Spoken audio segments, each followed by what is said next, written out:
सिवनी मालवा के खरीफ फसल क्षतिपूर्ति बीमा राशि 2019 की बीमा राशि नहीं आने से नाराज किसानों ने आंदोलन का रूप अपना लिया है। इससे पहले यह आंदोलन न हो, इस बात को लेकर भी किसान संघ ने एक ज्ञापन 15 दिन पहले इस समस्या का हल करवाए जाने की बात को लेकर दिया था, लेकिन समस्या का कोई हल नहीं निकलता हुआ देख किसानों ने उग्र आंदोलन अपनाकर भारतीय किसान संघ के तवा कॉलोनी में भारतीय स्टेट बैंक कृषि विकास शाखा में वाहन रैली एवं बैंक के समक्ष धरना प्रदर्शन किया गया, जिसमें बैंक मैनेजर द्वारा बताया गया कि बैंक द्वारा पोर्टल पर चढ़ाया गया, परंतु कनेक्टिविटी के कारण यह असुविधा हुई है, जिसे शीघ्र ही सुधार किया जाएगा। किसान संघ की ओर से बैंक को 15 दिन का समय दिया गया। उल्लेखनीय है कि भारतीय किसान संघ द्वारा फसल बीमा खरीफ फसल 2019 का भुगतान 2 माह पूर्व मुख्यमंत्री शिवराज सिंह चौहान द्वारा एक क्लिक के माध्यम से किसानों को किसान क्रेडिट कार्ड खातों में भुगतान किया गया, लेकिन भारतीय स्टेट बैंक कृषि विकास सिवनी मालवा एवं भारतीय स्टेट बैंक शिवपुर में जुड़े हुए 8000 वह किसान जिनका किसान क्रेडिट कार्ड है, उन्हें क्षतिपूर्ति का भुगतान नहीं किया गया। वर्तमान वर्ष 2020 में किसानों को सोयाबीन की फसल पूरी तरह से बर्बाद हो चुकी थी और मध्य प्रदेश सरकार द्वारा किसानों को राहत राशि के रूप में RBC 64 के अंतर्गत 33% राशि का भुगतान किया गया। किसानों के आर्थिक हालात सोयाबीन फसल खराब होने से अत्यंत दयनीय है। वहीं रबी की फसल में भी प्रतिदिन लागत लग रही है। भारतीय स्टेट बैंक कृषि विकास शाखा सिवनी मालवा एवं भारतीय स्टेट बैंक शिवपुरी के अधिकारियों की लापरवाही से प्रधानमंत्री फसल बीमा योजना के पोर्टल पर दर्ज नहीं हुआ और दिखाया जा रहा है, जिससे किसानों को क्षतिपूर्ति बीमा राशि बैंक द्वारा प्रदान नहीं की जा रही है। बैंकों की लापरवाही का परिणाम किसानों को भुगतना पड़ रहा है, जिससे नाराज किसान आज काफी नाराज दिखाई दे रहे हैं। धरना आंदोलन किस बात को लेकर दिया है? करीब 2019 का फसल बीमा का पैसा किसानों को अभी भुगतान नहीं हुआ, जबकि मध्य प्रदेश के माननीय मुख्यमंत्री महोदय श्री शिवराज सिंह जी चौहान ने एक क्लिक के माध्यम से 2 महीने पूर्व पैसा डाल दिया है।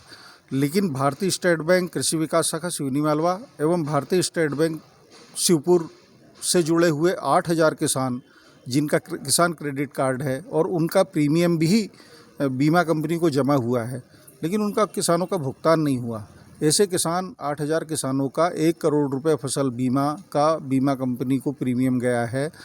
किसान की सोयाबीन की फसल भी नष्ट हो चुकी थी पूरी तरह से, और सोयाबीन आगामी रबी की तैयारी के लिए किसान आर्थिक रूप से बहुत कमज़ोर हो चुका है। और इस पीरियड में ये फसल बैंक प्रबंधक का क्या कहना है? बैंक प्रबंधक का कहना है कि पोर्टल पे दर्ज नहीं हो पाया। UTR नंबर के साथ अपडेट किया था हमने, लेकिन पोर्टल पे दर्ज किया और पोर्टल बंद हो गया।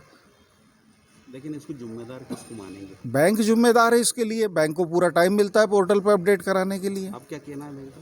बैंक का कहना है कि हम लोग प्रक्रिया चल रही है, राज्य शासन का लेटर आया है हमारे पास और उनमें हमसे पूरी बैंक की किसानों की जानकारी मांगी है, किसान क्रेडिट कार्ड धारकों की। तो जानकारी इन लोगों ने मध्य प्रदेश सरकार और बीमा कंपनी को दे चुके हैं। क्या 15 दिन में ये पोर्टल पे चढ़ा दें? अभी तो एक परिस्थिति है कि पोर्टल खुलता भी है या नहीं खुलता है, क्योंकि भारत सरकार का पोर्टल है वो। समस्या पूरी गंभीर है, लेकिन बैंक प्रबंधन का कहना है कि हम 15 दिन में किसानों के खातों में पैसा जमा कर देंगे। 15 रोज में नहीं चढ़ा तो आप लोगों का अगला कदम क्या है? नहीं, हम लोग जो है ना अब भोजन व्यवस्था के साथ ट्रालियों में आएंगे और बैंक के सामने ही डेरा डालेंगे। किसानों को किस बात को लेकर आंदोलन था और किस आश्वासन पर आंदोलन समाप्त? आज भारतीय किसान संघ सिवनी मालवा के द्वारा भारतीय स्टेट बैंक शिवपुर और सिवनी मालवा दोनों के यहाँ पर इस बात को लेकर धरना दिया गया था कि उनके द्वारा जो प्रीमियम जमा की गई है बैंक द्वारा पोर्टल पर नहीं चढ़ाई, जिसके कारण उन्हें फसल बीमा का लाभ नहीं मिल पा रहा है।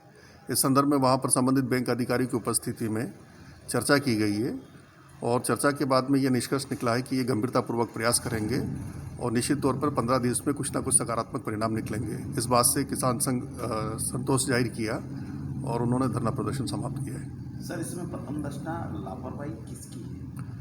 अब टेक्निकली उसमें यह है कि पोर्टल पर नहीं चढ़ पाया। शाखा प्रबंधक का कहना है कि ये उस समय कोई तकनीकी कारण था जिसकी वजह से वो UTR नंबर जारी नहीं कर पाए कि उन्होंने बीमा की राशि तो कंपनी को दे दी है। ये एक जांच का अलग विषय है। सर, कई बार अधिकतर होता है कि बैंकों में बीमे की राशि को लेकर बैंक प्रबंधक और बीमा कंपनी कि मिलीभगत से किसानों को लाभ नहीं मिल पाता है, इसके कई सालों से ऐसे मामले आते रहे हैं। अभी इस प्रकरण के परिप्रेक्ष्य में ऐसी कोई टिप्पणी नहीं की जा सकती है। Thank you. Voice of rights के लिए सिवनी मालवा से संतोष चंदेल की रिपोर्ट।